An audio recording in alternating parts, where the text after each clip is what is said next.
Good morning to all of you my dear friends. आज हम लोग प्राचीन भारत के इतिहास के अंतर्गत जो वास्तुकला के संदर्भ में पिछली क्लास में चर्चा कर रहे थे उसी पर आगे बढ़ेंगे। आप सबने अब तक भारतीय इतिहास के स्रोत के संदर्भ में यानी प्राचीन भारत के इतिहास का अध्ययन जब हम करते हैं तो सबसे पहले ये जानने का प्रयास करते हैं कि प्राचीन भारत के इतिहास को जानने के क्या साधन हैं, क्या स्रोत हैं और ये स्रोत कितने प्रकार के हो सकते हैं। तो पहली क्लास जहाँ से शुरू हुई वहीं से आपको सबसे पहले मैंने यही स्पष्ट किया कि प्राचीन भारत के इतिहास का जो कालखंड है वो कहाँ से लेकर कहाँ तक है। यानी कालखंड की दृष्टि से देखा जाए तो इस धरती पर, खासकर भारतीय भूमि पर, मानव के उद्भव और विकास की कहानी जहाँ से शुरू होती है यानी कि प्राग ऐतिहासिक काल से लेकर के और पूर्व मध्य काल की अवस्था तक आते आते यानी लगभग आप कह सकते हैं 7वीं शताब्दी के अंत तक, या हर्षवर्धन जो प्राचीन भारत के अंतिम हिंदू सम्राट के रूप में जाने जाते हैं, हर्षवर्धन के समय तक की जितनी भी घटनाएं हैं इन सभी घटनाक्रम को हम लोग प्राचीन भारत के इतिहास के अंतर्गत रखते हैं।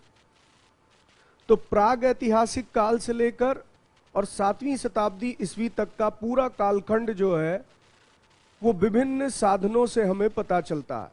यही प्राचीन इतिहास है और इसके स्रोत क्या हैं, किस आधार पर इन सब के बारे में हम जानते हैं। तो इसी संदर्भ में आप पहला अध्याय पढ़ रहे हैं, प्राचीन भारतीय इतिहास को जानने के साधन या स्रोतों के प्रकार। तो स्रोतों के प्रकार की जब बात होती है तो दो तरह के स्रोत प्रमुख तौर पर वर्गीकृत किए जा सकते हैं, यानी जितने भी स्रोत मिलते हैं उनको हम दो मुख्य श्रेणियों में रख सकते हैं। एक है पुरातात्विक स्रोत यानी आर्कियोलॉजिकल रिमेन्स है, और एक है साहित्यिक स्रोत यानी लिटरेचर है। तो जो पुरातात्विक स्रोत है यानी जो पुरातत्व है उसके अंतर्गत हम वैज्ञानिक विधि का सहारा लेकर के जमीन का उत्खनन करते हैं, भूमि का उत्खनन करते हैं, टीलों की खुदाई करते हैं और उनसे दबे पड़े भौतिक अवशेषों को बाहर निकालते हैं और फिर उनके माध्यम से इतिहास को रिकंस्ट्रक्ट करने की कोशिश होती है। तो पुरातत्व क्या है और पुरातात्विक उत्खनन का कार्य कौन करता है और पुरातत्व के अंतर्गत हम कौन कौन से भौतिक अवशेषों को शामिल करते हैं, ये सब अब तक बहुत विस्तार से आप सबने पढ़ा है। उम्मीद करता हूं कि वो जो लेक्चर हो चुके हैं उस पर आप नोट्स भी डेवलप कर चुके होंगे और उसे तैयार कर चुके होंगे, क्योंकि मैं अपनी पढ़ाने की शैली ही कुछ ऐसी रख रहा हूं कि भले ही वक्त लगे, भले ही आप समय दें, लेकिन एक अगर टॉपिक आप पढ़ रहे हैं तो उस पर बहुत अच्छे से सारी चीजें क्लियर हो जाए और वो तैयार हो जाए। क्लास करने का मतलब है कि वो प्रिपरेशन हो गई।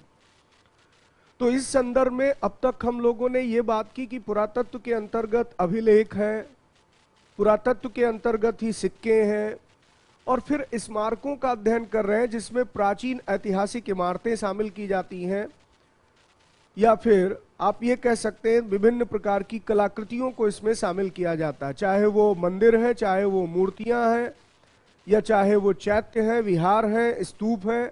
इस तरह की जो कलाकृतियां हैं या जो इस तरह के आप कह सकते हैं ललित कलाएं हैं, उसी को हम यहाँ पर वास्तुकला और स्मारक के अंतर्गत शामिल कर सकते हैं। तो प्राचीन भारतीय इतिहास के स्रोतों के अंतर्गत जब हम पुरातत्व में स्मारकों का अध्ययन कर रहे हैं तो मैंने कहा था कि एंशिएंट इंडिया में स्मारक के तौर पर जो सबसे प्रमुख स्रोत हमारे पास उपलब्ध है वो है मंदिर। और भारत में मंदिर निर्माण कला वास्तुकला के विकास का आप कह सकते हैं एक प्रारंभिक दौर था और मंदिर निर्माण कला का जन्म गुप्त काल में होता है। तो भी पिछली दो क्लासेस जो हुई उसमें आपको वास्तुकला के संदर्भ में कुछ महत्वपूर्ण जानकारी मैंने दी। आज उसी क्रम में मैं आगे बढ़ूंगा। तो पॉइंट वाइज अगर आप देखें तो सबसे पहला पॉइंट आपने ये लिखा था कि प्राचीन काल में वास्तुकला का सबसे सुंदर नमूना वो मंदिर निर्माण कला के रूप में दिखाई देता है। दूसरा महत्वपूर्ण बिंदु आपने लिखा था भारत में मंदिर निर्माण कला का जन्म गुप्त काल से माना जाता है और गुप्त काल में बनाए गए मंदिरों में सर्वोत्कृष्ट मंदिर देवगढ़ में बना है दशावतार मंदिर। उत्तर प्रदेश के झांसी जिले में देवगढ़ में स्थित दशावतार मंदिर जो है वो गुप्तकालीन मंदिर है और ये गुप्त काल के मंदिरों का सबसे बेहतर उदाहरण है। फिर मंदिर निर्माण कला की जब हम बात करते हैं तो आप ये देखेंगे कि शास्त्रकारों ने भौगोलिक आधार पर, जियोग्राफिकल बेसिस पर अलग अलग क्षेत्रों में मंदिरों की जो शैलियां थीं उसे भौगोलिक आधार पर 3 प्रमुख शैलियों में विभाजित किया, जिसमें उत्तर और पूर्वी भारत के मंदिर, विशेषकर जैसे उड़ीसा है, उड़ीसा के क्षेत्रों में जो मंदिर बनाए गए या उत्तर भारतीय मंदिर जो बनाए गए उनकी कुछ विशेषताएं थी, जिसके आधार पर शास्त्रकारों ने उसे एक नाम दिया नागर शैली के मंदिर। तो आपने कल की क्लास में नागर शैली के मंदिरों के बारे में जाना, नागर शैली के मंदिरों की एक संरचना समझने की कोशिश की, और सबसे इंपॉर्टेंट चीज कि उसके कुछ उदाहरण आपने देखे, एग्जाम्पल हमने रखे कि इस तरह से आपके पेपर में अगर प्रश्न आ जाए कि ये मंदिर किस शैली में बना है तो आप उत्तर दे सकेंगे। उदाहरण के लिए जैसे उड़ीसा का लिंगराज मंदिर है, जैसे कोणार्क का सूर्य मंदिर है, जैसे पुरी का जगन्नाथ मंदिर है, ये सब नागर शैली के कुछ बेहतरीन नमूने हैं। फिर अगर हम बेसर शैली की बात करें, जो कि मंदिर निर्माण या मंदिर स्थापत्य की एक दूसरी महत्वपूर्ण शैली थी, तो यह मध्य भारतीय क्षेत्रों से लेकर के विशेषकर दक्कन के क्षेत्रों में इस प्रकार के मंदिर स्थापत्य का प्रयोग मिलता है, और ज्यादातर ये पहाड़ों को काटकर बनाए गए मंदिरों के उदाहरण हैं। जैसे एलोरा का कैलाशनाथ मंदिर वो बेसर शैली का सबसे बेहतरीन नमूना माना गया। इसके अलावा एलोरा के मंदिर, कैलाशनाथ मंदिर के अतिरिक्त और भी वहां पर कुछ मंदिर मिले हैं। फिर एलिफेंटा के मंदिर, ये सब कहीं ना कहीं बेसर शैली में बनाए गए हैं। तो मंदिर निर्माण की कला शैलियों में या मंदिर निर्माण की जो स्थापत्य शैलियां थी उसमें आज हम लोग द्रविड़ शैली पर बात करेंगे, द्रविडियन टेम्पल्स की बात करेंगे और द्रविड़ शैली के मंदिरों के कुछ उदाहरण भी देखेंगे। तो चलिए नोटबुक निकालिए आप लोग और नोटिंग करना शुरू करिए। आज हमारा विषय है द्रविड़ शैली के मंदिर।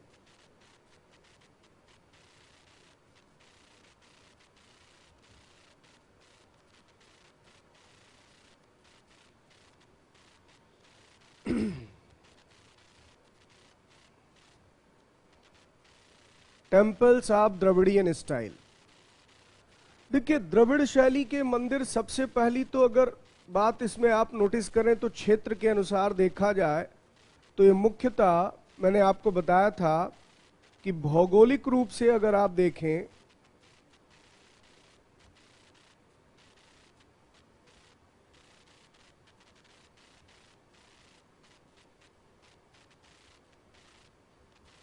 ये मंदिर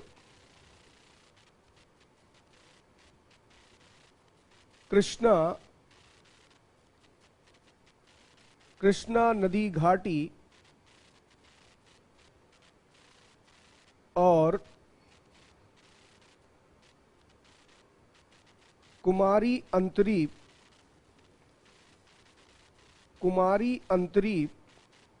यानी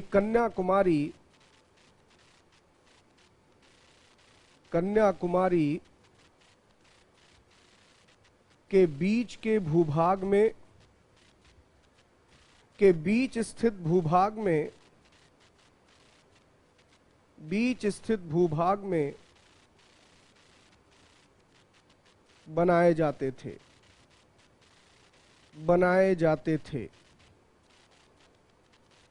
तो इसका भौगोलिक क्षेत्र आपको पता होना चाहिए कि मुख्यतः इस प्रकार के मंदिर निर्माण शैली वो किन क्षेत्रों में मिलती है। तो भौगोलिक विस्तार अगर आप इसका देखें तो कृष्णा नदी घाटी का क्षेत्र मतलब ये हो गया कि आप कह सकते हैं कर्नाटक के रीजन से लेकर के, और कन्याकुमारी या कुमारी अंतरीप तक का मतलब हो गया तमिलनाडु।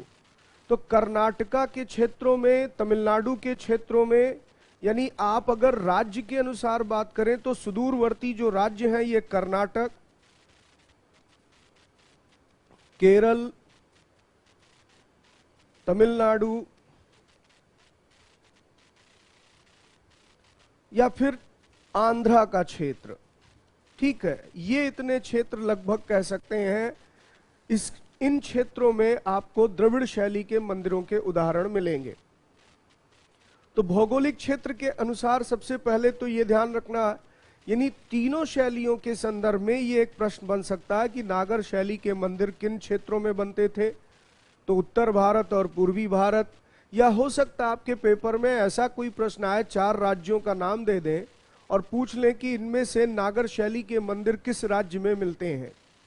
तो ऑप्शन में हो सकता है उड़ीसा भी लिखा हो, ऑप्शन में कर्नाटका लिखा हो, ऑप्शन में तमिलनाडु लिखा हो, ऑप्शन में महाराष्ट्र लिखा हो, और पूछे नागर शैली के मंदिर, तो आपने क्षेत्र के अनुसार चीजों को जान लिया तो आंसर अब दे सकेंगे।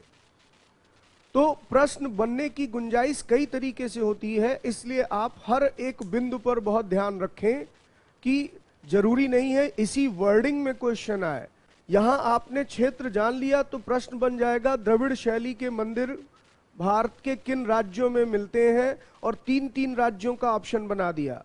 यानी पहले ऑप्शन में 3 स्टेट का पेयर है, दूसरे में 3 स्टेट का पेयर है, तीसरे में, इस तरह से यहां पर जो है वो आपके सामने प्रश्न रख सकते हैं। तो कम से कम भौगोलिक क्षेत्र पता होना चाहिए। अब आते हैं इन मंदिरों की कुछ विशेषताएं हैं और इनका विकास क्रम है। तो सबसे पहले तो ये जानिए कि इस शैली का विकास कैसे शुरू हुआ, कहां से शुरू हुआ। तो अगला पॉइंट लिखेंगे कि द्रविड़ शैली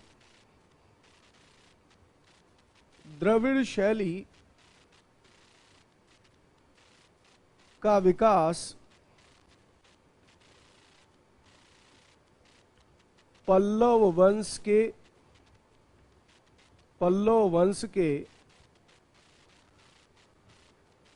राजाओं के शासनकाल में हुआ।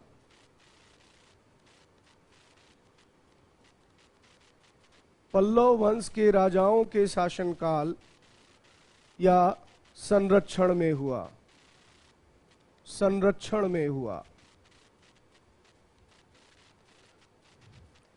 देखिए, आप सब जानते हैं कि दक्षिण भारत के इतिहास में पल्लव वंश एक बड़ा ही महत्वपूर्ण वंश था। बहुत ही महत्वपूर्ण राजवंशों में इसकी गिनती होती है, क्योंकि पल्लव वंश ने एक बड़े भूभाग पर अपना साम्राज्य कायम किया था।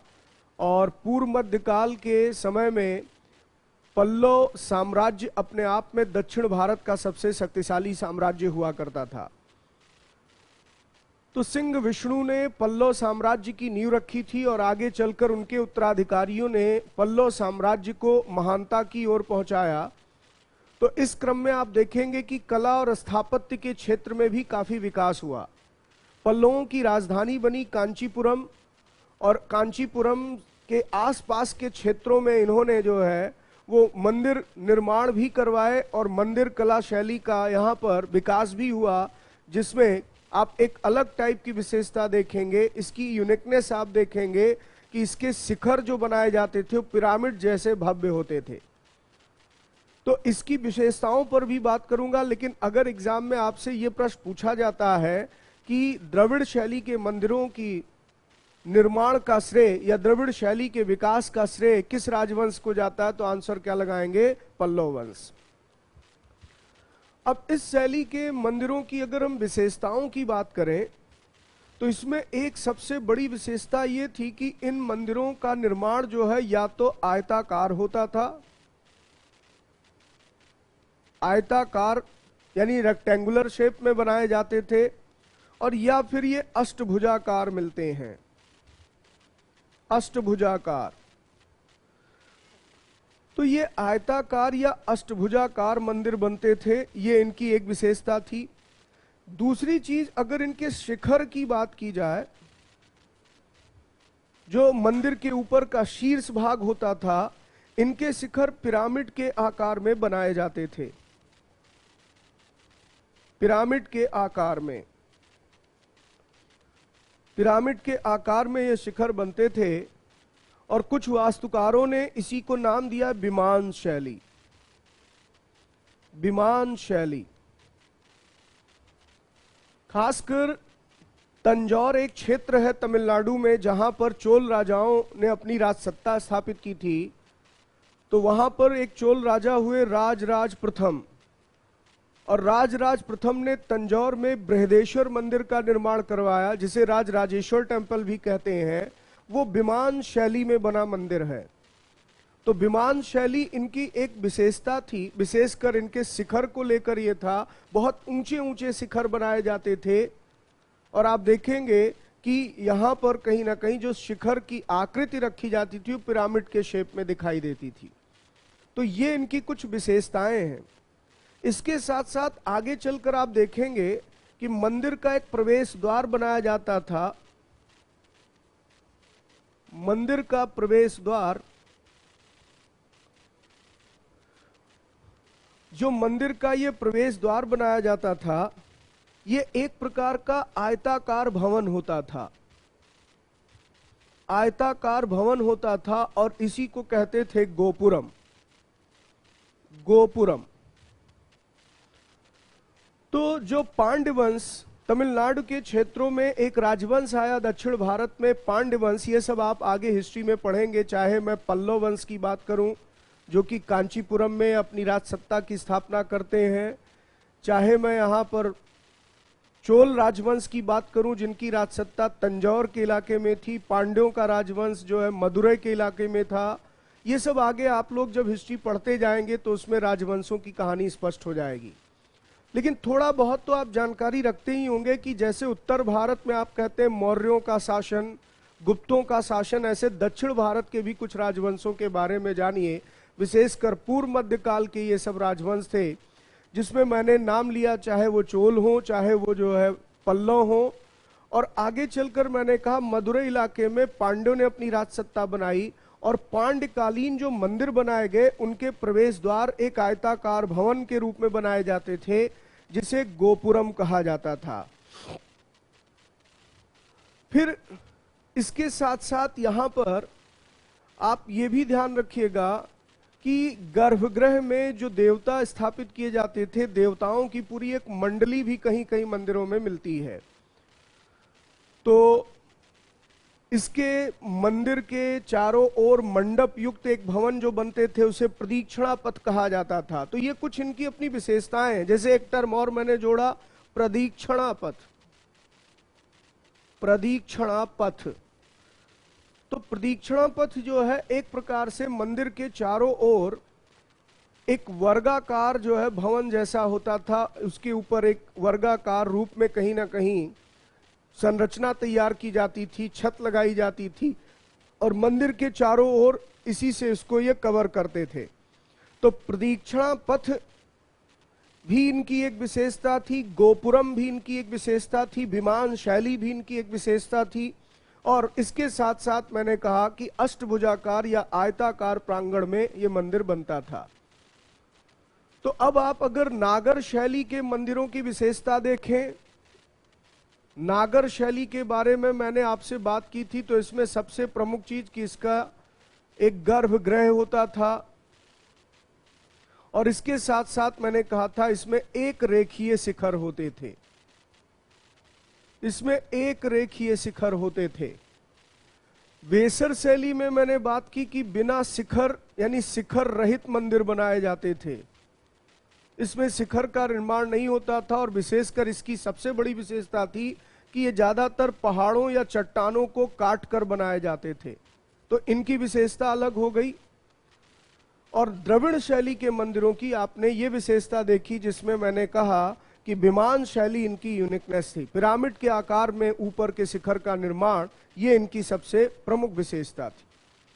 अब आ जाते हैं इसके उदाहरण को देखते हैं कि द्रविड़ शैली के मंदिरों में कुछ प्रमुख मंदिर कौन कौन से हैं।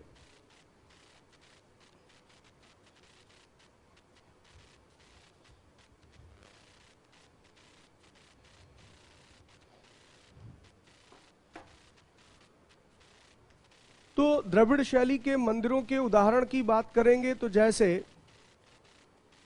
एक तो आप देखेंगे इनके राजाओं के नाम पर, जैसे पल्लव कालीन एक राजा थे, पल्लव वंश के राजा, उनका नाम था महेंद्र वर्मन।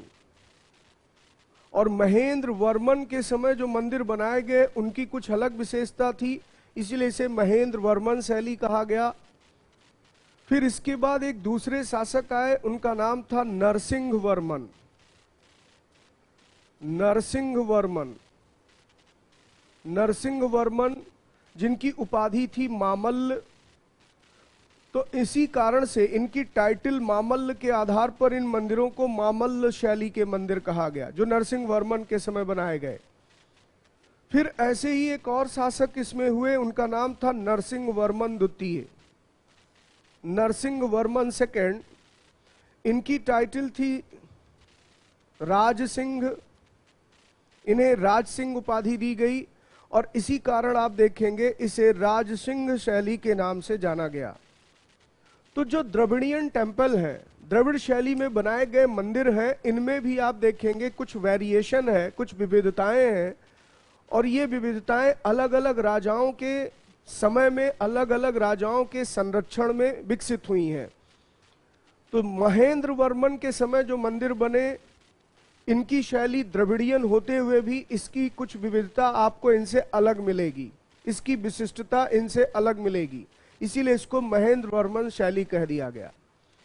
तो आप कह सकते हैं कि द्रविड़ शैली के मंदिरों में 3 प्रमुख शैलियां प्रचलित थी, महेंद्र वर्मन शैली, मामल्ल शैली और फिर राजसिंह शैली। अब इसमें जो मामल्ल शैली है, इसकी सबसे खास बात थी कि इसमें 2 प्रकार की विशिष्टता युक्त मंदिर बनते थे, एक को मंडप कहा जाता था और एक को रथ। तो रथ मंदिर मामल्ल शैली की एक अपनी अनोखी विशेषता थी। ये खासकर मामल्ल शैली के संदर्भ में आपको ध्यान रखना है कि मंडप और रथों का निर्माण इसके अंतर्गत किया जाता था। तो इसमें अब हम लोग ये देखेंगे कि इन लोगों के द्वारा किस प्रकार इस शैली के अंतर्गत अलग अलग मंदिरों का निर्माण किया गया। तो मुख्यतः आप उदाहरण के तौर पर कुछ प्रमुख मंदिरों का नाम याद रखें, एग्जाम में उन्हीं में से ज्यादातर पूछा जाता है। जैसे एक मंदिर है महाबलीपुरम का मंदिर, महाबलीपुरम का तटीय मंदिर या इसी को मामल्लपुरम का मंदिर कहते हैं, मामल्लपुरम का मंदिर भी कहते हैं। दरअसल जो महाबलीपुरम है, तमिलनाडु में है, इस नगर का निर्माण करवाया था मामल्ल यानी नरसिंह वर्मन ने, उन्हीं की उपाधि थी मामल्ल। तो उनकी उपाधि के नाम पर ही इसका नाम था मामल्लपुरम, वही आज कहलाता है महाबलीपुरम, तमिलनाडु में है। और तमिलनाडु का जब मैंने जिक्र किया तो आप समझ गए, समुद्र तट के किनारे इस मंदिर का निर्माण किया गया है, तटीय मंदिर इसीलिए बोल रहे हैं, शोर टेम्पल, समुद्र के तट पर इस मंदिर का निर्माण किया गया और इसे नरसिंह वर्मन ने बनवाया है। ये द्रविड़ शैली का मंदिर है, एक प्रमुख उदाहरण है। तो इसके बारे में 2-3 बातें ध्यान रखिएगा। इसे नरसिंह वर्मन मामल्ल ने बनवाया था, ये समुद्र तट पर बनाया गया है तमिलनाडु में, और ये द्रविड़ शैली में बना एक प्रमुख मंदिर है। तो महाबलीपुरम का तटीय मंदिर, या आप ये कह सकते हैं कि ये भगवान शिव का मंदिर है जो नरसिंह वर्मन के समय बनाया गया था। आगे आते हैं, दूसरा उदाहरण देखिए।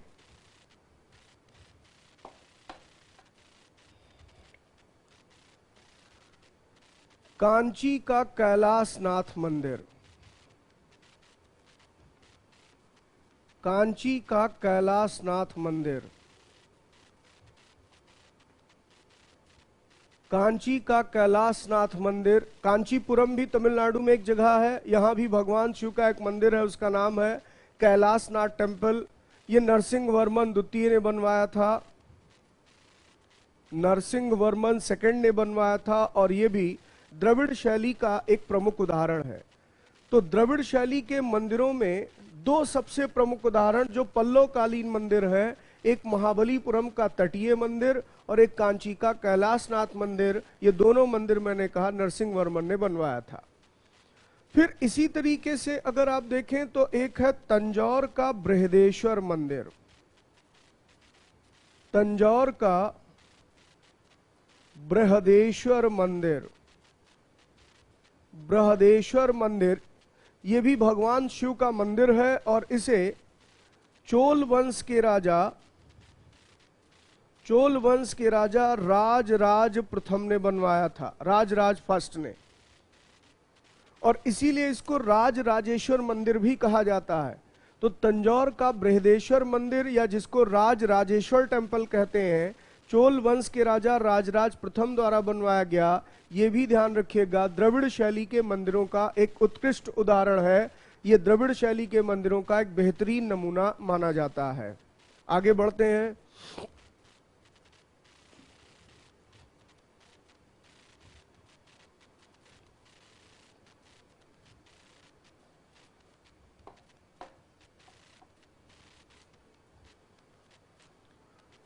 फिर एक है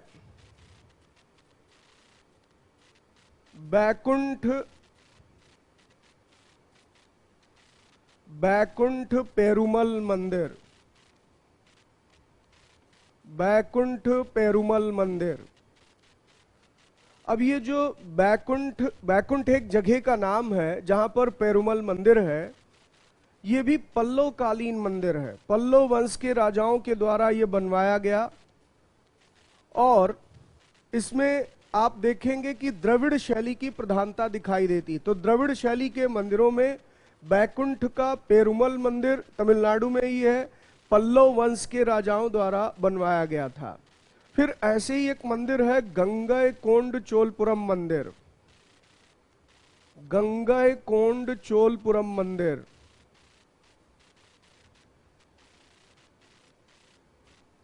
ये जो गंगईकोंड चोलपुरम मंदिर है, दरअसल जो राजराज प्रथम चोल वंश के राजा हुए, उनके पुत्र राजेंद्र प्रथम ने जब बंगाल पर विजय अभियान चलाया, यानी बंगाल की तरफ उन्होंने, बंगाल की खाड़ी की तरफ उन्होंने एक विजय अभियान शुरू किया और अपनी नौसेना की मदद से उन्होंने बंगाल की खाड़ी में स्थित बहुत सारे द्वीपों पर कब्जा कर लिया और वो बंगाल तक अपने विजय अभियान को ले गए। तो बंगाल के शासक को जब उन्होंने पराजित किया तो एक उपाधि रखी गंगईकोंड चोल। तो गंगईकोंड चोल का मतलब होता है, दरअसल कोंड का मतलब होता है विजेता, और गंगे कहने का अर्थ था गंगा की घाटी का क्षेत्र। तो बंगाल जो है वो गंगा घाटी का क्षेत्र था, तो गंगा तक विजय करने वाला चोल राजा। तो इन्होंने तमिलनाडु में इसी विजय के बाद गंगईकोंड चोलपुरम नाम से एक नगर बसाया अब, और उसे अपनी राजधानी घोषित किया, और फिर यहीं पर एक मंदिर बनवाया। इसी का नाम था गंगईकोंड चोलपुरम मंदिर। ये किसने बनवाया? तो राजेंद्र चोल ने, राजेंद्र फर्स्ट, जो कि चोल वंश के राजा थे, और इनके द्वारा बनवाया गया मंदिर। ये भी ध्यान रखिएगा, द्रविड़ शैली में बना हुआ मंदिर है। फिर इसी तरीके से आप देखेंगे तमिलनाडु में ही एक और प्रमुख मंदिर है, उसका नाम है तिरुमलाई मंदिर। तिरुमलाई मंदिर। तिरुमलाई मंदिर भी द्रविड़ शैली का उदाहरण है और इसे मदुरै के पांड्य वंश के राजाओं ने बनवाया था।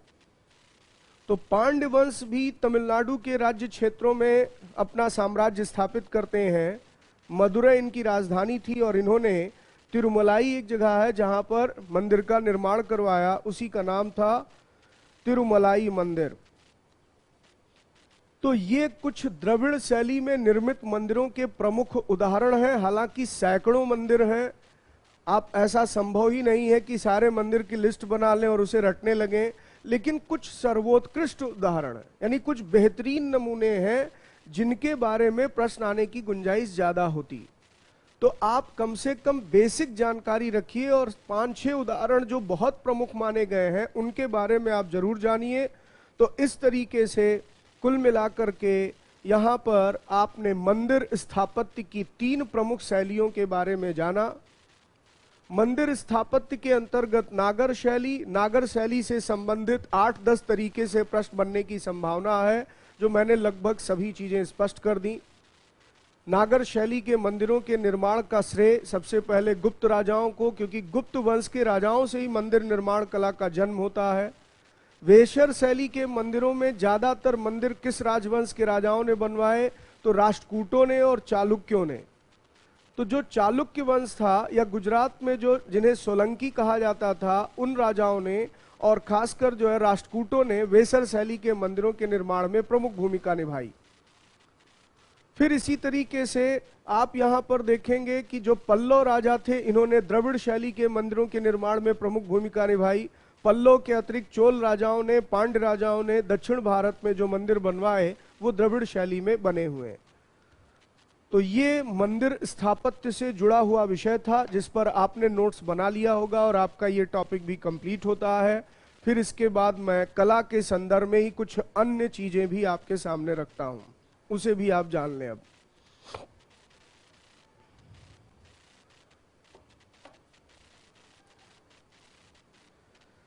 देखिए, प्राचीन काल के स्मारकों के संदर्भ में या वास्तुकला के संदर्भ में जब भी बात होगी तो बौद्धों के संदर्भ में कुछ कलाकृतियां हैं। बौद्ध कला, इसके संदर्भ में भी आपसे प्रश्न पूछा जाएगा। बौद्ध कला का सबसे बेहतरीन उदाहरण जैसे स्तूप है या फिर इसी तरीके से चैत्य है या इसी तरीके से विहार है, यानी स्तूपाज, चैत्य,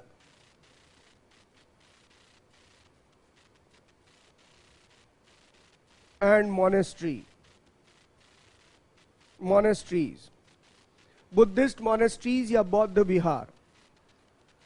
दरअसल जो स्तूप है ये एक प्रकार से अगर आप देखें तो मैंने भी शायद कल की क्लास में भी आपको एक बात बताई थी कि महात्मा बुद्ध का जब महापरिनिर्वाण हो गया, दरअसल बौद्ध धर्म में महात्मा बुद्ध की मृत्यु को महापरिनिर्वाण कहा गया है।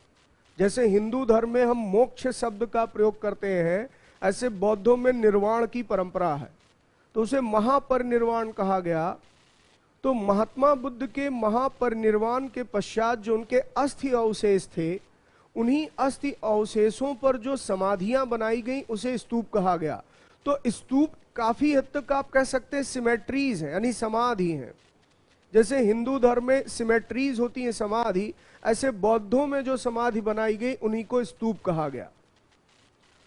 या चैत्य जो है वो इनका एक प्रकार का पूजा गृह था जहां पर ये प्रेयर के लिए असेंबल होते थे।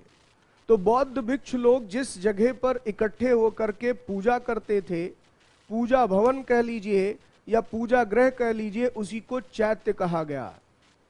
और जो विहार होते थे, बौद्ध विहार, ये भिक्षुओं के निवास स्थान थे, भिक्षुओं का निवास स्थल जहां पर इनका रेजिडेंस था। तो एक पूरा कैंपस होता था जहां भिक्षु लोग रहते थे, उनके अध्ययन अध्यापन की प्रक्रिया चलती थी। पूजा करने जहां जाते थे वो चैत्य था, और जहां महात्मा बुद्ध के अस्थि अवशेषों पर या बोधिसत्वों के अवशेषों पर जो समाधियां बनाई गई उसे स्तूप कहा गया। तो 3 तरह की कलाकृतियां बौद्ध धर्म से संबंधित हैं जिस पर प्रश्न बन सकता है, स्तूप, चैत्य और विहार। तो सबसे पहले आप इनमें डिफरेंस करना जानिए कि ये क्या है। अब एक एक करके इनके संदर्भ में आपसे बात करूंगा, क्या प्रश्न बन सकता है। ठीक है, तो पहले तो ये जानना जरूरी था स्तूप क्या होता है, चैत्य क्या होता है, विहार। दरअसल स्तूप अगर संरचना के अनुसार आप देखना चाहेंगे तो ये कुछ इस तरह से सेमी सर्कल्ड होता था, ये कुछ इस तरह की संरचना होती थी। गुंबद नुमा, एक अर्ध गुंबद नुमा क्षेत्र जो है ये बनाते थे और उसी पर ये संरचना खड़ी करते थे। तो यहां पर इसी को स्तूप कहा गया। चलिए अब इनके कुछ उदाहरण देखते हैं।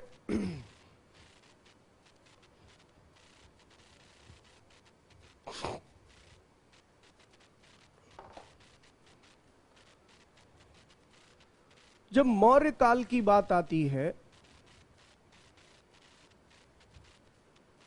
तो स्तूपों के निर्माण का श्रेय मौर्य काल को ही जाता है और इसकी शुरुआत जो है सबसे पहले सम्राट अशोक से मानी जाती है। बौद्ध साहित्यों में उल्लेख मिलता है कि सम्राट अशोक ने 84,000 स्तूपों का निर्माण करवाया।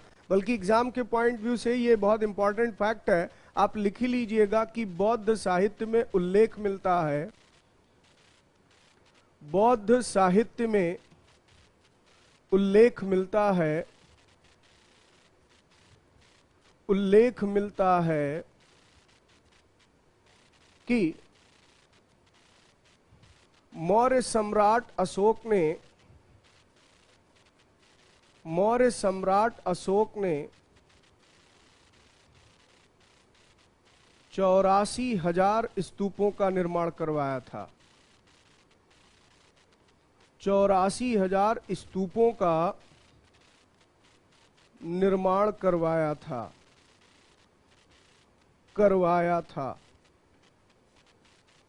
देखिए, अगर हम मान लें कि ये अतिशयोक्तिपूर्ण वर्णन है, बढ़ा चढ़ाकर चीजें लिखी हैं बौद्ध साहित्य में, तब भी ये तो स्पष्ट है कि अशोक के समय बहुत सारे स्तूप बनाए गए होंगे।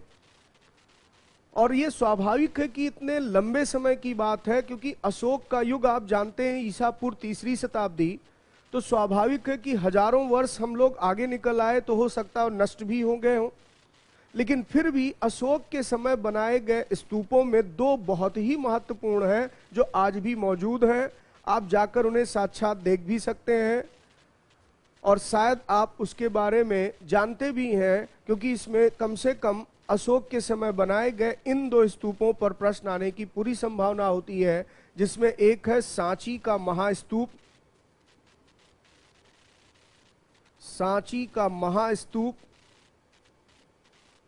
और दूसरा है सारनाथ का धर्मराजिक स्तूप।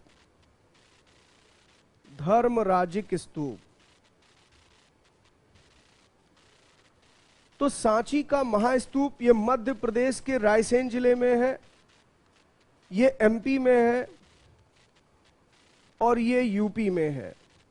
तो कम से कम अशोक कालीन स्तूपों की बात होगी तो उसमें इन 2 का नाम बहुत ही महत्वपूर्ण है। इसके अलावा मौर्योत्तर काल में भी भारत में कुछ स्तूप बनाए गए। शुंग काल में भी स्तूपों का जीर्णोद्धार हुआ, यानी उसे रिनोवेट किया गया। और इसमें आप देखेंगे कि मौर्योत्तर कालीन स्तूपों में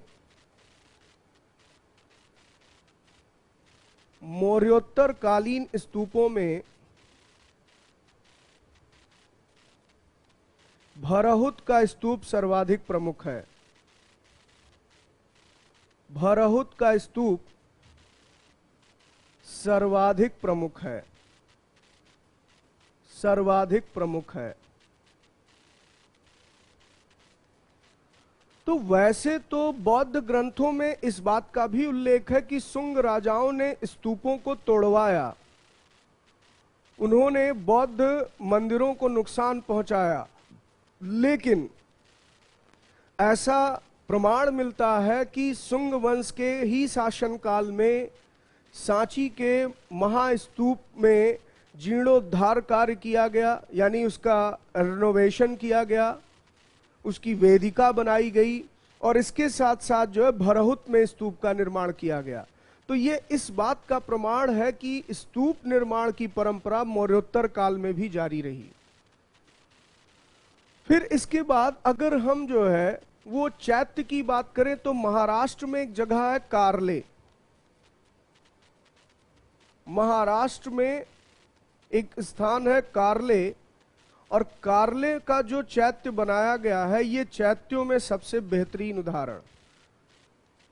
तो अगर आपके पेपर में चैत्य पर प्रश्न आया तो 2 महत्वपूर्ण प्रश्न बन सकता है कि चैत्य क्या थे। तो बौद्ध धर्म में ये पूजा ग्रह के रूप में बनाए जाते थे और इसमें सबसे बेहतरीन उदाहरण महाराष्ट्र के कार्ले का चैत्य है। फिर ऐसे ही अगर आप देखेंगे तो दक्षिण भारत में भी एक बहुत ही महत्वपूर्ण स्तूप बनाया गया, वो नागार्जुनी कोंडा का स्तूप।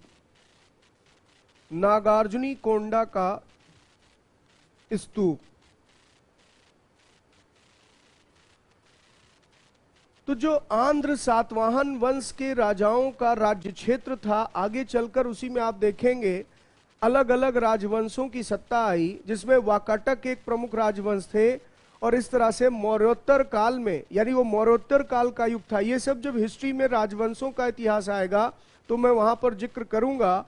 अभी आप केवल कला के संदर्भ में देख रहे हैं चीजों को। तो बस ये जान लीजिए कि दक्षिण भारत में स्तूपों की बात होती है तो नागार्जुनी कोंडा का स्तूप बहुत प्रमुख है।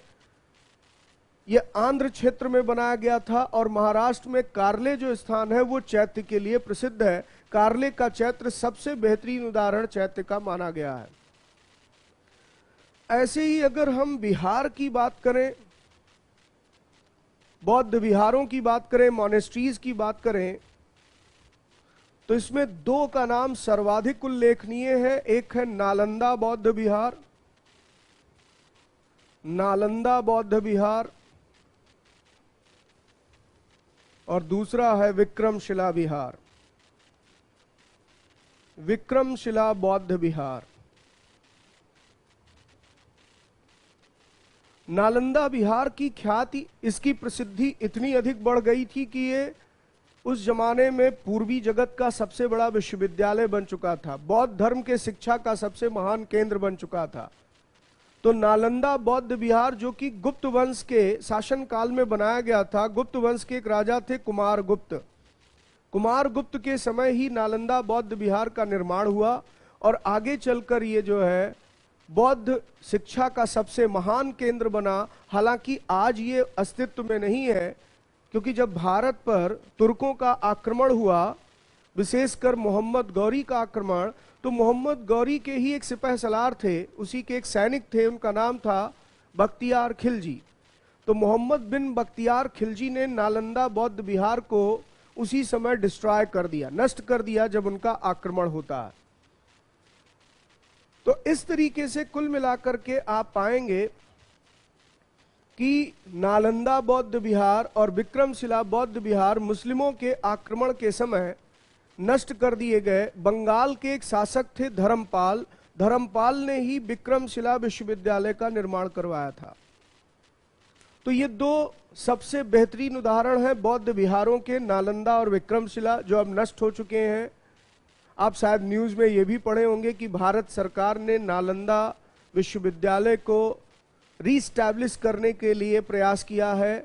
उस पर एक प्रोजेक्ट लाया गया है कि भारत में फिर से नालंदा जैसा विश्वविद्यालय खड़ा किया जाए। तो वो एक अलग विजन है, एक अलग प्रोजेक्ट है, लेकिन कम से कम इसके बारे में इतनी बात जरूर जानिए कि ये बौद्ध शिक्षा का महान केंद्र था। आगे आप पढ़ेंगे कि बौद्ध धर्म जब दो संप्रदायों में बट गया, हीनयान और महायान, तो महायान शिक्षा का ये सबसे महत्वपूर्ण केंद्र बना। और यही वो नालंदा विहार है जहां पढ़ने के लिए कई चीनी छात्र भी, चाइनीज स्टूडेंट्स भी आए थे, जिसमें सबसे प्रमुख नाम है ह्वेनसांग का। ह्वेनसांग जो है नालंदा बौद्ध विहार में बौद्ध धर्म के अध्ययन अध्यापन के लिए ही आया था, भारत में बौद्ध धर्म की जानकारी जुटाने आया था।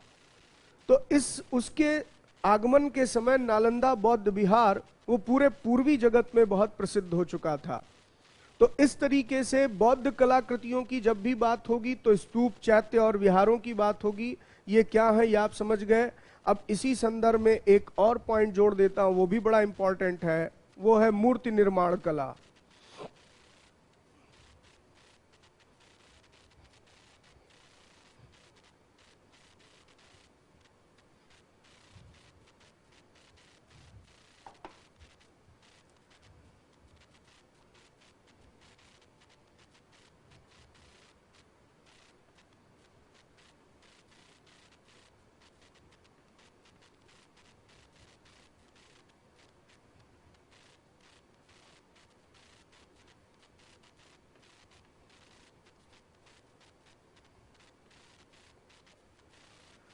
देखिए, वैसे तो मूर्तियों के निर्माण की परंपरा बहुत ही पुरातन है और सिंधु घाटी सभ्यता से भी हमें काफी बड़ी संख्या में मूर्तियां मिली हैं, और विशेषकर उसमें मातृ देवी की मूर्तियां हैं, मदर गॉडेस की स्टैचूज हैं। तो इससे इस बात का प्रमाण मिलता है कि प्राचीन काल में जब मानव सभ्यता का विकास हो रहा था तो उस दौरान भी धर्म जीवन का एक अभिन्न हिस्सा था। भले ही वो प्राकृतिक शक्तियों के उपासक थे, प्राकृतिक शक्तियों की पूजा करते थे, लेकिन उन प्राकृतिक शक्तियों का ही मानवीकरण किया गया, पर्सोनिफिकेशन किया गया उनका। और पर्सोनिफिकेशन का मतलब था प्रकृति के अलग अलग देवता और देवी माने गए और उनका एक रूप तैयार किया गया, जैसे नदी की देवी, जैसे आग की देवी, ठीक है, इस तरह से जो है उन्होंने अलग अलग देवकुलों का निर्माण किया। विशेषकर ऋग्वेद में इस बात का वर्णन आता है कि आर्य सभ्यता में अलग अलग देवकुल थे। आकाश के देवता अलग, अग्नि के देवता अलग, अंतरिक्ष के देवता अलग, पृथ्वी के देवता अलग, इस तरह से अलग अलग कैटेगरीज थी। ये बात अलग है कि वैदिक काल में मूर्ति पूजा का प्रचलन नहीं था, लेकिन देवकुल की स्थापना जो है वो पुरातन समय से चली आ रही है। सिंधु घाटी सभ्यता में मूर्तियों की पूजा का प्रमाण मिला है। आर्य सभ्यता में मूर्ति पूजा प्रचलन में नहीं दिखाई देती है, लेकिन उसके बाद आगे चलकर आप देखेंगे धीरे धीरे फिर से मूर्ति कला प्रतिस्थापित हो जाती। विशेषकर बौद्ध धर्म के उदय के बाद, हालांकि महात्मा बुद्ध जो है वो ईश्वर की सत्ता को ही स्वीकार नहीं करते थे, उन्हें अनीश्वरवादी कहा गया है। यानी कि जो बौद्ध धर्म है वो अनीश्वरवादी है। ईश्वर जैसी कोई सत्ता है इसमें बौद्ध मान्यता विश्वास नहीं करती थी। इसीलिए आगे चलकर बौद्ध धर्म दो संप्रदायों में बटा भी, जिसमें आप देखेंगे एक हीनयान और एक महायान की परंपरा आई। तो जब महायान की परंपरा आई, ये विभाजन इसी बात पर हुआ ही था कि जो महायानी थे वो महात्मा बुद्ध के मूल सिद्धांतों से हट रहे थे, वो परिवर्तन की ओर जा रहे थे। यानी उन्होंने समय की मांग के अनुरूप अपने आप को नए सिरे में ढालने की कोशिश की। तो हीनयानी महात्मा बुद्ध के मूल सिद्धांतों पर टिके रहे और उन्होंने ईश्वर की सत्ता का खंडन किया, लेकिन महायानी भगवान की सत्ता को मानने लगे और महात्मा बुद्ध को ही ईश्वर के रूप में उन्होंने पूजना शुरू किया। तो जब महात्मा बुद्ध को ईश्वर की सत्ता के एक प्रतीक के रूप में पूजने लगे, तो ऐसे में मूर्ति निर्माण की परंपरा एक बार महात्मा बुद्ध के द्वारा स्थापित धर्म में भी आई। यानी बौद्ध धर्म में भी मूर्ति निर्माण वो शुरू हुआ। और इसका श्रेय जाता है, अगर आप देखें तो कुषाणों को। यानी कुषाण काल में जब भारत में कुषाण राजवंश की सत्ता स्थापित हुई, तो कुषाण काल में महात्मा बुद्ध की मूर्तियों का निर्माण प्रारंभ हुआ। महात्मा बुद्ध की मूर्तियों का निर्माण प्रारंभ हुआ।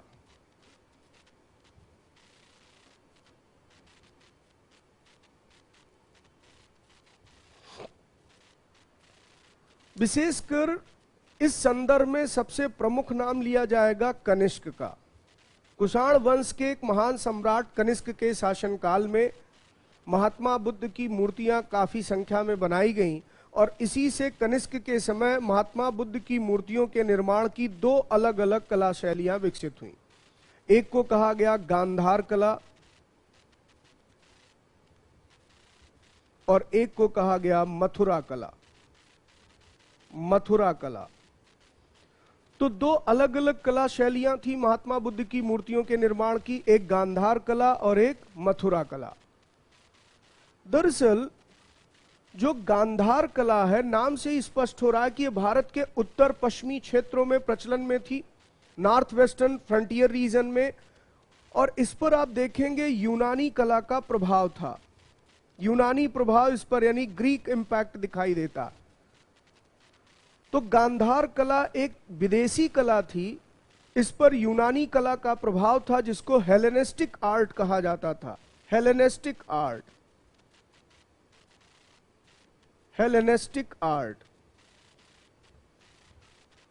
तो यूनानी प्रभाव से, हेलेनिस्टिक कला के प्रभाव से गांधार कला में महात्मा बुद्ध की मूर्तियों का निर्माण हुआ। इसलिए गांधार कला में बनाई गई महात्मा बुद्ध की मूर्तियों को आप अगर देखें तो वो कुछ यूनानी देवताओं की अनुकृति लगती हैं। यानी जो यूनानी देवताओं की मूर्तियां हैं उससे मिलती जुलती हैं। विशेषकर यूनान के एक देवता थे, उनका नाम था अपोलो। तो यूनानी देवता अपोलो की नकल पर महात्मा बुद्ध की मूर्तियां बनाई गई गांधार कला में। तो आप ध्यान रखिएगा, इस पर प्रश्न कैसे बनेगा कि महात्मा बुद्ध के मूर्तियों के निर्माण कला का जन्म कब हुआ, तो आंसर क्या लगाएंगे, कुषाण काल। महात्मा बुद्ध के मूर्तियों के निर्माण के संदर्भ में दो प्रमुख कौन सी शैलियां विकसित हुई, तो गांधार कला और मथुरा कला। इन कला शैलियों का विकास किसके शासन काल में हुआ? कनिष्क के शासन काल में। इसमें से कौन सी एक विदेशी कला थी या जिस पर विदेशी प्रभाव था? तो गांधार। किस क्षेत्र का प्रभाव था? तो यूनानी कला का प्रभाव था, जिसे हेलेनिस्टिक आर्ट कहा गया है। और इसमें यूनानी देवता अपोलो की नकल पर महात्मा बुद्ध की मूर्तियां बनाई गईं। लेकिन जो मथुरा कला थी ये एक स्वदेशी कला थी, ये एक इंडिजिनस आर्ट थी, इस पर स्वदेशी प्रभाव था। और इसमें आप देखेंगे कि महात्मा बुद्ध की अलग अलग जो है मुद्राओं में मूर्तियों का निर्माण किया गया। तो इस तरह से कला और स्थापत्य के संदर्भ में प्राचीन भारत से बनने वाले प्रश्न क्या हो सकते हैं, इस पर अब तक आपने चर्चा सुनी। उम्मीद करता हूं कि आपने इस पर जो है जो सुना है उस पर नोट्स भी बनाया होगा। आज जो डिस्कशन हुआ है इस पर भी आप नोट्स डेवलप कर लीजिएगा। और इस तरह से आपका ये टॉपिक भी कंप्लीट हो गया। यानी हम लोग पुरातत्व के अंतर्गत अब तक अभिलेख समझ चुके हैं, उस पर नोट्स बना चुके हैं। सिक्के किस तरह से महत्वपूर्ण है इसको आपने देखा। और अब स्मारकों के संदर्भ में मैंने आपको वास्तुकला और विशेषकर मंदिर निर्माण कला और मूर्ति कला के संदर्भ में कुछ जानकारी दी। तो कल मेरी क्लास होगी, उसमें मैं चित्रकला के संदर्भ में बात करूंगा और आपका एक सेगमेंट पुरातत्व वाला कंप्लीट हो जाएगा। और फिर इसके बाद जो है मैं नया सेगमेंट शुरू करूंगा, साहित्यिक स्रोत। तो स्रोतों के प्रकार में अलग अलग हिस्सों पर आपको नोट्स भी डेवलप करवा रहा हूं। और ये चाहता हूं कि एक लेक्चर का मतलब है एक टॉपिक आपका तैयार हो गया। तो इस तरह से टॉपिक वाइज आगे बढ़ते हुए एक एक चीजों को बेजोड़ तरीके से तैयार करने की कोशिश करेंगे। और आपको 4 ही मुख्य विषय पर फोकस करना है। और बहुत जल्दी मैं आपका एक दूसरा विषय भी पैरेलल लाने वाला हूं, सिविक्स। यानी आप एक तरफ हिस्ट्री की क्लास करेंगे और एक तरफ सिविक्स की क्लास भी पैरेलल चलेगी। तो अगले लगभग आप 3-4 महीने में वो हिस्ट्री और सिविक्स ये 2 तैयार कर लेंगे। और फिर इसके बाद ज्योग्राफी और इकोनॉमिक्स का सेगमेंट बचेगा, वो फिर आगे इसकी सीरीज शुरू होगी। तो मैं पूरी एसएसटी की तैयारी जो है वो इस तरह से कराऊंगा कि आप एक बार क्लास करें तो लगे आज मैं खुद बुक पढ़ रहा था, मैंने खुद बुक पढ़ के नोट्स बना लिए हैं। ये टॉपिक अब दोबारा ना भी पढ़ें तो हम एग्जाम में इसे कर सकेंगे। इस इरादे से इस तरह से क्लास ली जा रही है कि आप जैसे ऑफलाइन क्लासेस में पढ़ते थे वो आपको फीलिंग रहे। तो ऑनलाइन क्लासेस में कई बार क्या होता है कि टीचर के द्वारा दिया गया लेक्चर इतना फ्लो में होता है कि हम केवल सुनते चले जाते हैं। लेकिन मैं व्यवहारिक स्तर पर इस बात को समझता हूं कि केवल सुनने से कभी भी आप विषय की तैयारी नहीं कर सकते। मैं अगर केवल परमानेंट आकर के 1 घंटे बोलता रहूं कि ये चीजें डेवलपमेंट हुई, लिखूं नहीं, आप नोट्स बनाए नहीं, तो तैयारी का हिस्सा आप नहीं बन पाएंगे। फिर तो वो बात हो गई कि मैं अपना ज्ञान जो है वो आपके सामने रखते हुए आगे बढ़ता जा रहा हूं, आपने कितना तैयार किया इसका कोई असेसमेंट हो ही नहीं पाएगा। या फिर एक ही वीडियो को आप 1-1 घंटे के वीडियो को पता चलेगा कि आप 4-5 बार देखिए तब जाकर लगेगा कि आप टॉपिक क्लियर हुआ। तो क्यों ना थोड़ा वक्त दे करके एक ही जो है लेक्चर को इस तरह से डिजाइन किया जाए कि हम नोट्स भी साथ में डेवलप कर सकें और लगे कि हम प्रॉपर तरीके से तैयारी करते हुए आगे बढ़ रहे हैं। यानी अगर अभिलेख पढ़ लिया है तो रिवीजन की जरूरत हो सकता है पढ़े, लेकिन अब रिवीजन के लिए आपको वीडियो देखने की जरूरत नहीं है। आपने जो खुद शॉर्ट नोट्स बना लिया होगा उस पर एक पन्ना पलटिए और नजर डालिए और लगेगा हाँ ये पढ़ा था, ये याद है। इस शैली में ये क्लासेस चलेंगी। और मैंने एक टारगेट ही सेट कर रखा है क्योंकि जानता हूं परीक्षा इतनी जल्दी अभी नहीं होगी, तो इसी कारण से आपको विस्तार से पढ़ाने के लिए ये क्लासेस रखी गई हैं। और बहुत जल्दी मैं सिविक्स का भी सेगमेंट स्टार्ट करूंगा तो आप सबको इन्फॉर्म कर दूंगा कि उसकी टाइमिंग क्या रहेगी। ठीक है, तो आज के लिए इतना एनफ है। बाकी कल फिर हम लोग 7:30 बजे वो अगले एक नए टॉपिक चित्रकला के संदर्भ में बात करेंगे। धन्यवाद।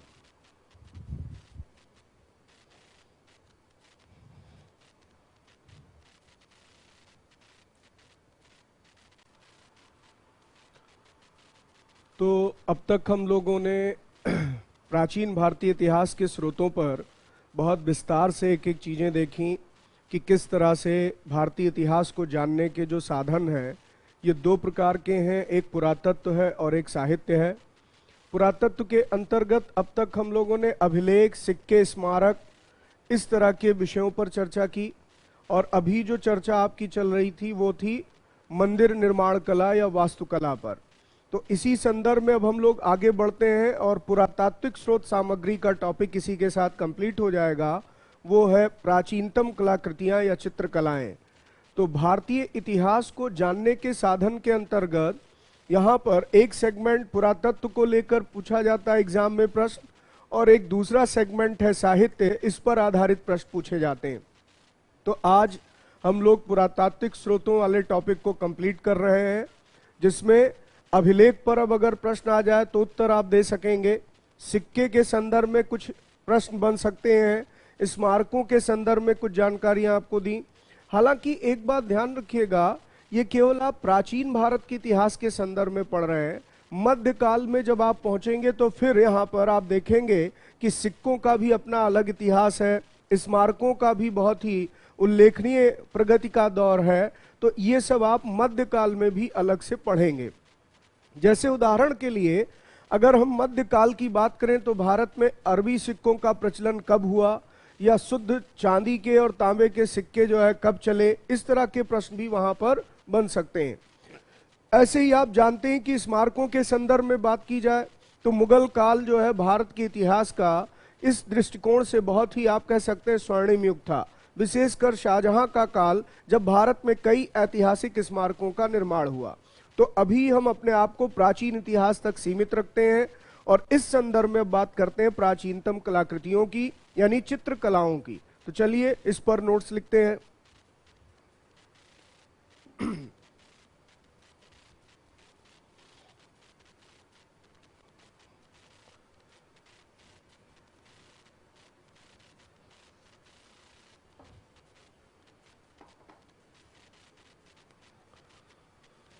प्राचीनतम कलाकृतियां, प्राचीनतम कलाकृतियां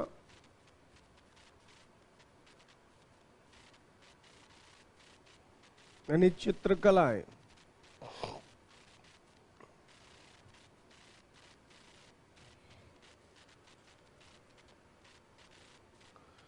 देखिए, सबसे पहली चीज तो ये ध्यान दीजिए कि जो चित्रकला है ये भी विविध कलाओं का एक अनिवार्य हिस्सा है।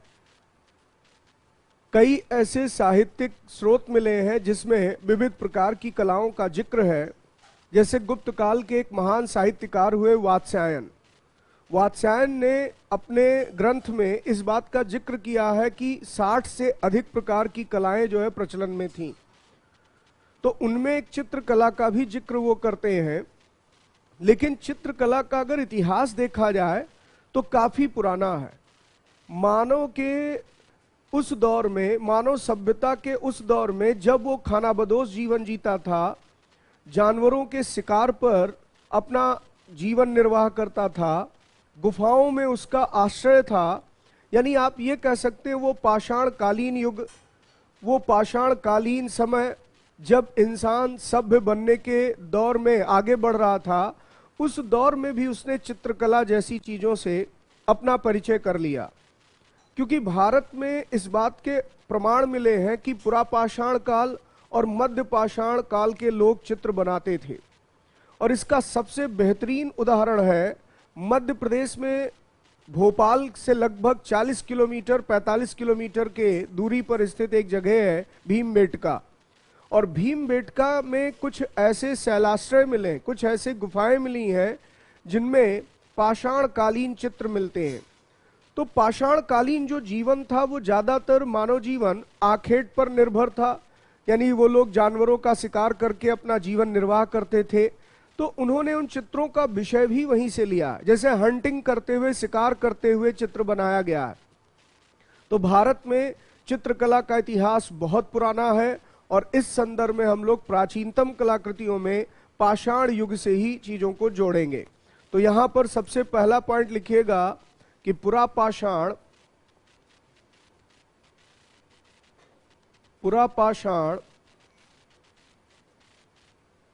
और मध्य पाषाण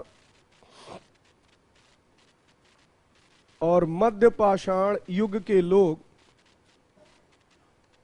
मध्य पाषाण युग के लोग चित्र बनाते थे, चित्र बनाते थे।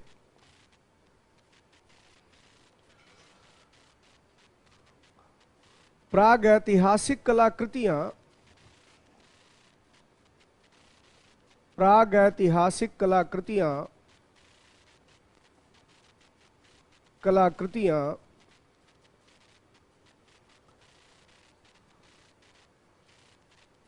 भारतीय उपमहाद्वीप में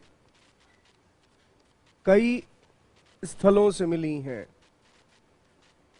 कई स्थलों से मिली हैं।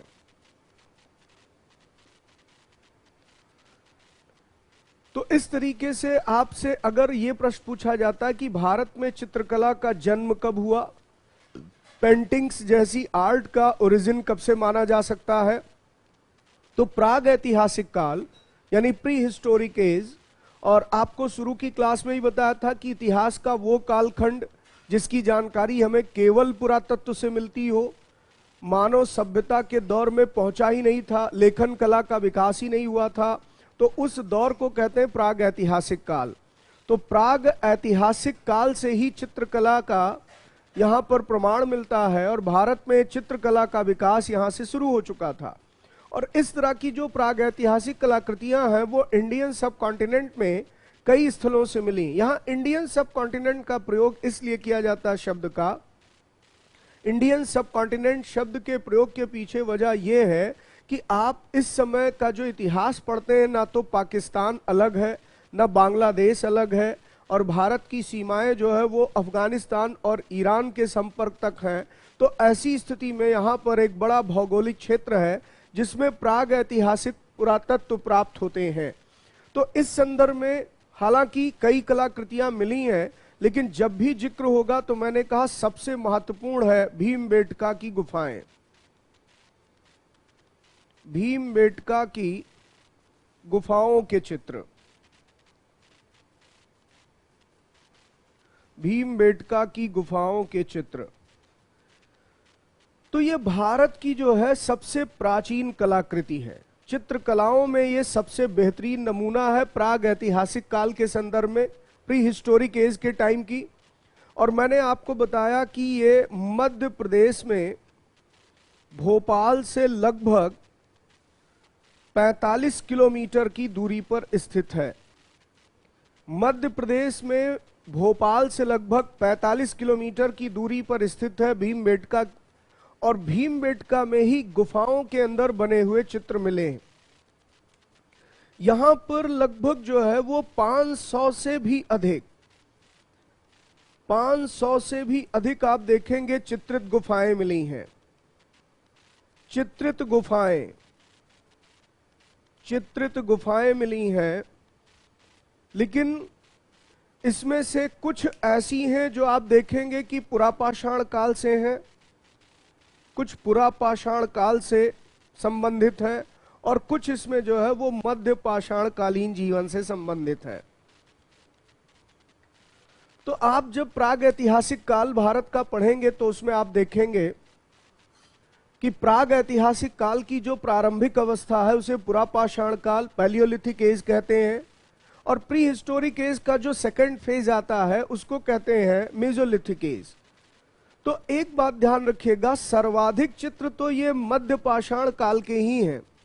सर्वाधिक संख्या में जो ये चित्रित गुफाएं मिली वो मध्य पाषाण कालीन है, लेकिन इसमें कुछ चित्र ऐसे हैं या कुछ ऐसी गुफाएं हैं जो पुरापाषाण काल से भी संबंधित है। अब इसमें बहुत सारे आप देखेंगे पशु पक्षियों के चित्र बने हुए हैं, पशु पक्षियों के चित्र मिलते हैं। इसके साथ साथ आप पाएंगे इसमें शिकार करते हुए चित्र बना है, शिकार जैसे यहाँ दृश्य दिखाए गए हैं। तो इस तरह से हमें प्राग ऐतिहासिक संस्कृति को जानने में भीमबेटका की गुफा चित्रकारी से काफी मदद मिलती है, और यहाँ की चित्रित गुफाएं भी भारतीय इतिहास के लिए एक महत्वपूर्ण साधन है। ये एक तरीके से अगर देखा जाए तो भारत की ऐतिहासिक धरोहर है, एक विरासत है, और यही कारण है कि यूनेस्को ने भीमबेटका की गुफाओं को, यूनेस्को ने इसे वर्ल्ड हेरिटेज साइट में शामिल किया है। और आप सब जानते हैं कि यूनेस्को यूनाइटेड नेशन की एक वैश्विक संस्था है, ग्लोबल बॉडी है, जो यहाँ पर दुनिया भर के सांस्कृतिक और वैज्ञानिक संगठन से जुड़े हुए जो विरासतें हैं उनका संरक्षण करती है। तो यूनेस्को ने इसे विश्व धरोहर में शामिल किया है, ऐतिहासिक विरासत स्थलों में इसे शामिल किया है। और भीमबेटका का महत्व यह है कि यह भारत की प्राचीनतम कलाकृतियों का सबसे अनोखा उदाहरण माना जा सकता है। लेकिन जब भी प्राचीन भारत की बात होगी, खासकर कलाकृतियों की बात होगी, चित्रकलाओं की बात होगी, तो एंशिएंट इंडिया के संदर्भ में सबसे यूनिक अगर कोई कलाकृति है तो वो अजंता और एलोरा की गुफा चित्रकारियां। तो हम लोग अब अजंता और एलोरा के संदर्भ में बात करेंगे, उस पर नोट्स लिखिए।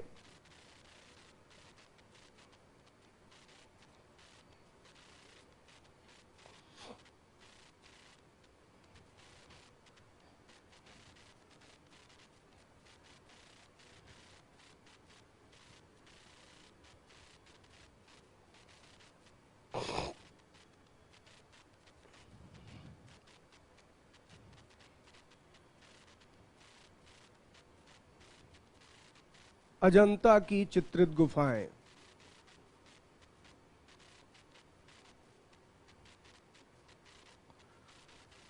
देखिए, शायद आप सब इस बात से परिचित ही हैं कि अजंता जो है ये महाराष्ट्र के औरंगाबाद जिले में स्थित है।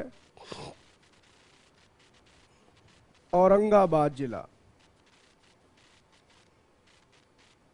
महाराष्ट्र के औरंगाबाद डिस्ट्रिक्ट में अजंता की गुफाएं स्थित हैं। और इसके अंतर्गत अगर आप देखें तो जितनी गुफाएं प्राप्त हुई थी उनकी कुल संख्या 29 है। यानी इसमें कुल 29 गुफाएं हैं जो मिली हैं। लेकिन इसमें आप ये पाएंगे कि अब केवल 7 गुफाएं ही, केवल 7 केव्स ही ऐसी हैं जो अवशिष्ट के रूप में, यानी इनके चित्र ही केवल अवशिष्ट के रूप में बचे हैं।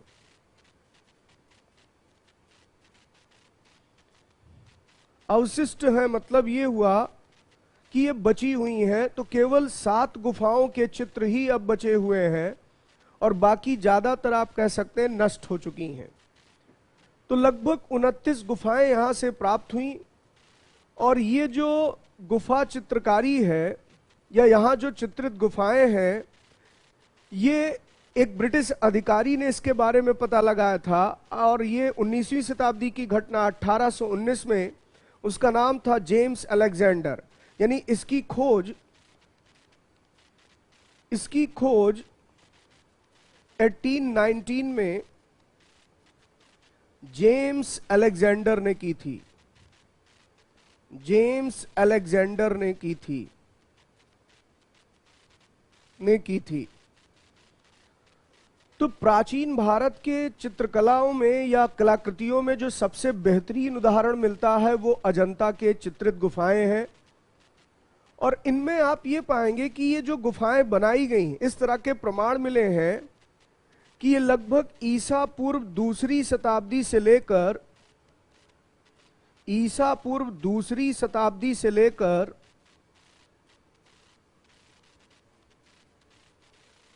7वीं शताब्दी ईस्वी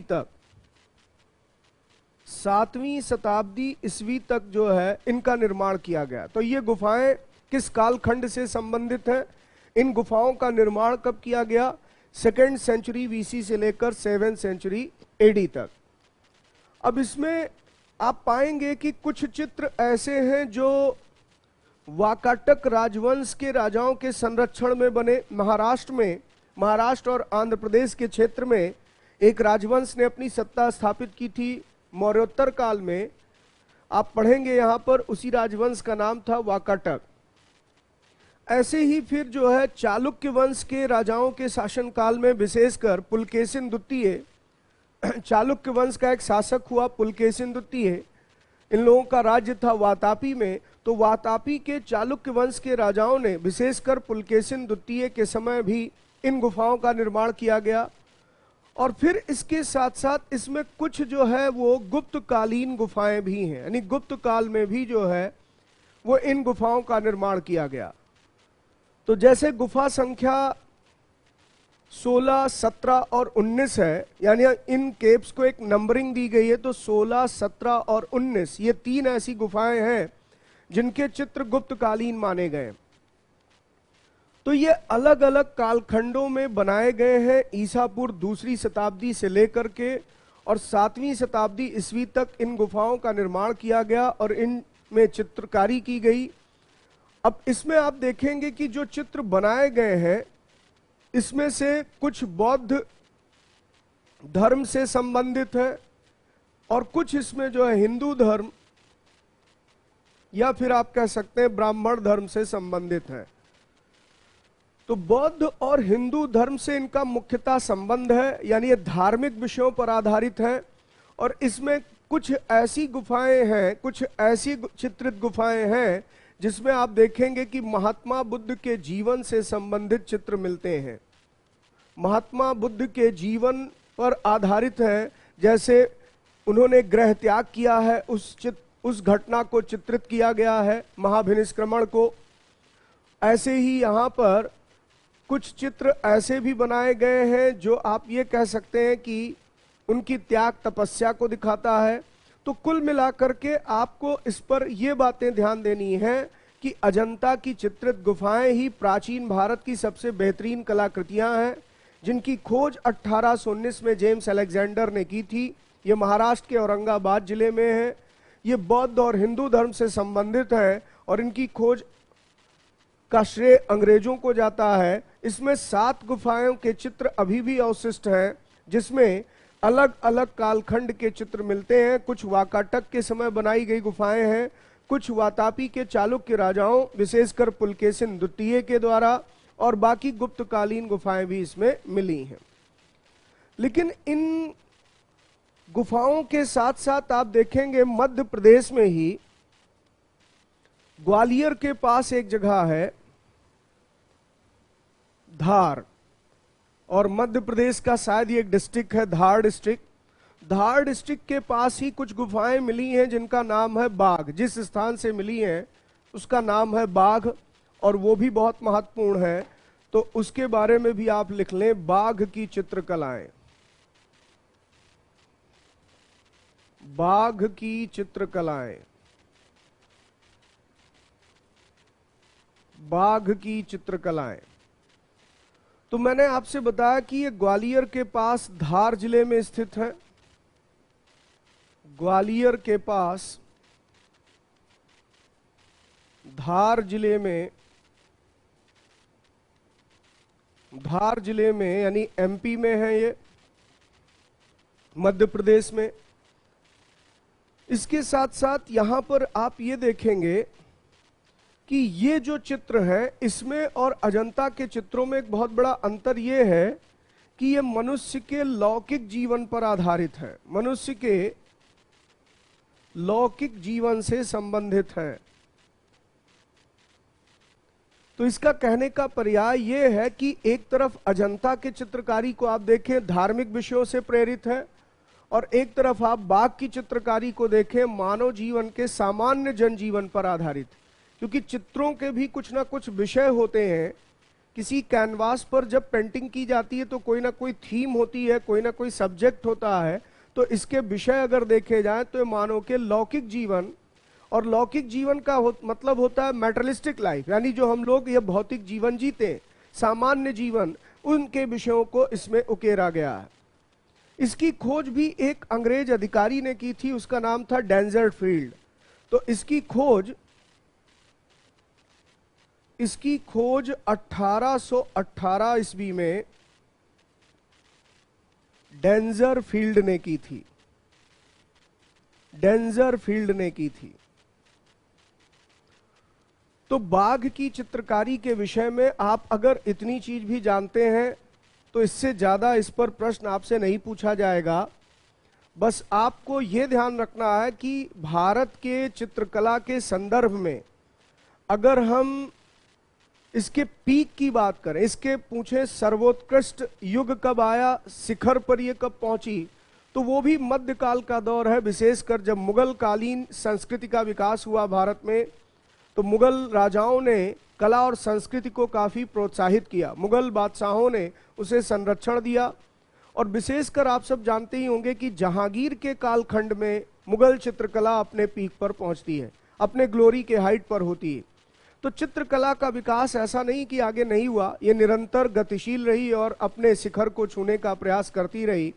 और भारत में मुगल काल में चित्रकला के क्षेत्र में बहुत उल्लेखनीय प्रगति हुई, चाहे वो हुमायूं ही क्यों ना हो, चाहे वो अकबर ही क्यों ना हो, लेकिन जहांगीर के समय वो पीक पर थी।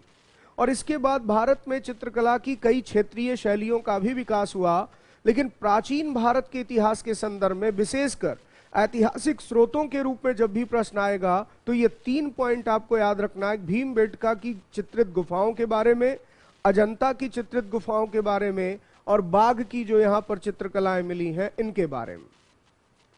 तो इस तरह से आपके भारतीय इतिहास के साधन या उसके स्रोतों में जो हम लोग पढ़ रहे हैं, स्रोतों के प्रकार और इतिहास का पुनर्निर्माण, उसका ये पहला टॉपिक कंप्लीट हुआ जिसमें हमने पुरातात्विक स्रोतों पर बहुत विस्तार से चर्चा की। अब मैं आगे जो नया टॉपिक शुरू करूंगा वो आपके अगले वीक में यानी मंडे से अब क्लास होगी, क्योंकि कल फिर सैटरडे है। सैटरडे और संडे वीकेंड पर क्लासेस ऑफ रहेंगी और शेड्यूल यही रहेगा, मंडे टू फ्राइडे आपकी क्लास होगी सुबह 7:30 बजे से लेकर के और 9 बजे के करीब। और इसमें हम लोग हिस्ट्री को एक एक लेक्चर के अकॉर्डिंग लेकर आगे बढ़ेंगे, जिसमें संपूर्ण पाठ्यक्रम को, कंप्लीट सिलेबस को डिस्कस करेंगे। तो अभी पूरा प्रयास यही है कि आपको इस तरह से नोट्स भी बनाने में मदद मिले, इसलिए समय दिया जाता है, बोर्ड पर मैं लिखता भी हूँ कि आप प्रॉपर नोटिंग भी करें और साथ में ये भी जानें कि यहाँ पर आपको किस तरह से उन विषयों की तैयारी करनी है जहाँ से प्रश्न पूछने की पूरी संभावना है। तो खासकर जो टीजीटी एसएसटी की तैयारी करने वाले अभ्यर्थी हैं उन्हें इतिहास, सिविक्स, अर्थशास्त्र और भूगोल, इन 4 विषयों पर बहुत बेहतर तरीके से तैयारी करनी होगी, तभी आप एक अच्छा स्कोर कर सकेंगे। चाहे आप यूपी टीजीटी की परीक्षा की तैयारी में लगे हों, चाहे आप डीएसएसबी टीजीटी की तैयारी कर रहे हो। तो टीजीटी के अभ्यर्थियों को ध्यान में रखकर इसीलिए आपको इतना विस्तार से चीजें बताई जा रही हैं। बाकी अगर आप पीजीटी हिस्ट्री सब्जेक्ट रख करके जो है परीक्षा दे रहे हैं, आप पीजीटी हिस्ट्री बनने जा रहे हैं, तो ऐसे में आपके लिए हिस्ट्री का ये सेगमेंट भी उतना ही यूजफुल होगा। और बाकी अदर कोई कॉम्पिटिटिव एग्जाम की तैयारी कर रहे हैं तो उसमें जीएस में भी आप हिस्ट्री पढ़ते ही हैं, वहां पर भी हिस्ट्री को जिस तरह से आपको पढ़ना है उस संदर्भ में भी आपके लिए ये क्लास काफी उपयोगी रहेगी। तो उम्मीद करता हूं कि आज का सेशन भी आपके लिए महत्वपूर्ण रहा है, आपको समझ में आया होगा। आज आपने जो है मंदिर स्थापत्य के बारे में और चित्रकलाओं के बारे में जाना, और हम लोग अब मंडे की जो क्लास होगी वहां से नया टॉपिक शुरू करेंगे, प्राचीन भारतीय इतिहास को जानने के साधन में क्या कौन कौन से साहित्यिक स्रोत हैं, देसी साहित्य और विदेशी यात्रियों के विवरण पर चर्चा होगी। तो धन्यवाद। बाकी हम लोग सोमवार को फिर 7:30 बजे मिलेंगे, तब तक के लिए आप सभी को मेरी शुभकामनाएं।